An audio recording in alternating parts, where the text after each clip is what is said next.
ओम प्रकाश जी। और जो मैं बताना चाहता हूं वो ये कि आप प्राणवायु पर ध्यान रखते हुए नाम जप करें। प्राणवायु पर, श्वास पर ध्यान देना बहुत आवश्यक है नाम जापक को। ये तो श्वास चढ़ रही निकल रही, अगर आप इस पर ध्यान देंगे तो बहुत जल्दी एकाग्र हो जाएंगे। श्वास पर ध्यान देते हुए ये अनुभव की बात है, संतों के अनुभव की बात है। कोई भी महापुरुष भगवत प्राप्ति के मार्ग में जो आगे बढ़ता है तो पद्धति आ ही जाती है। श्वास के आने जाने पर पूर्ण एकाग्रता हो आपकी, और उसमें नाम जरूर चलाएं।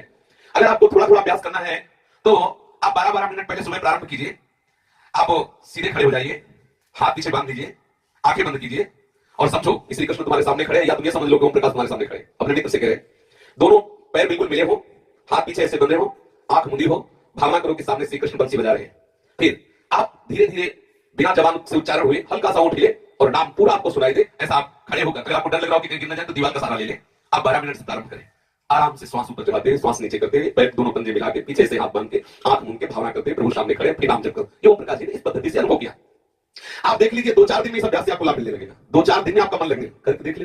देखो भक्तों के हृदय की कितनी कितनी महिमा है, देखो कितना उनको प्यार है कि लोग भजन करें, 12-12 मिनट से ही शुरू करें। कितने इसमें अंदर झांक के देखो कितना प्यार है जगत के प्रति, कि कोई नाम जप के देखे उसको लाभ मिलेगा। इस जब से तुम्हें बहुत लाभ मिलेगा। देखो मेरी बात मानना, माला हर समय तुम पास रखना, जब खूब करना, ये फैशन में मत फंसना कि लोग माला देख के कहेंगे अरे ये तो भगत है। घृणा मत करना माला से। लोग कुछ भी करें, तुम लोगों की मत सोचो, दोस्तों की मत सोचो, तुम अपना ख्याल करो।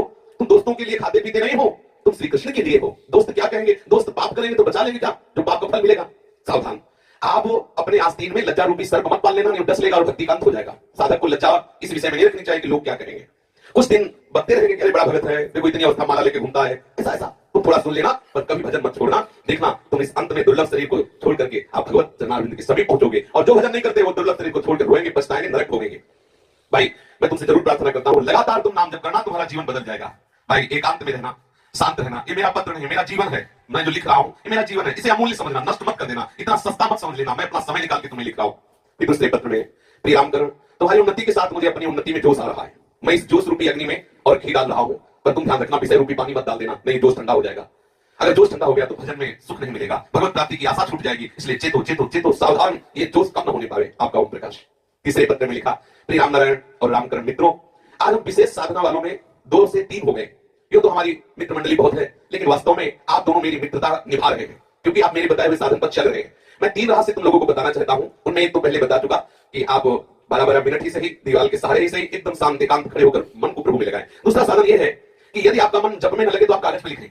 आप बैठ करके कागज में लिखें, और इसमें तो उन्होंने भगवान शिव का भी मंत्र लिखा कि आप भगवान शिव के मंत्र को भी लिखें, 500 बार ही लिखें। आप देखें एकाग्रता बढ़े। उनका तात्पर्य है नाम में एकाग्र होना, लिखने से भी एकाग्रता बढ़ती है। आप लिखें, आधा घंटा लिखें, मुख से जपते जाएं, ध्यान में करते जाएं और लिखते जाएं। एक बार नाम लिखने पर 4 बार बोलने का अभ्यास करें। एक बार लिखे और 4 बार अंदर बोले, ऐसा। और उत्तम है जिसका नाम लिख रहे हैं वशिष्ठ का चित्र भी सामने हो, तो एक नाम लिखा, 4 बार अंदर से बोला, एक बार देख लिया। कितनी भावना में बात, आसक्ति कैसे हो जाए प्रभु में। इस साधन से बहुत जल्दी भगवान मिल जाएंगे।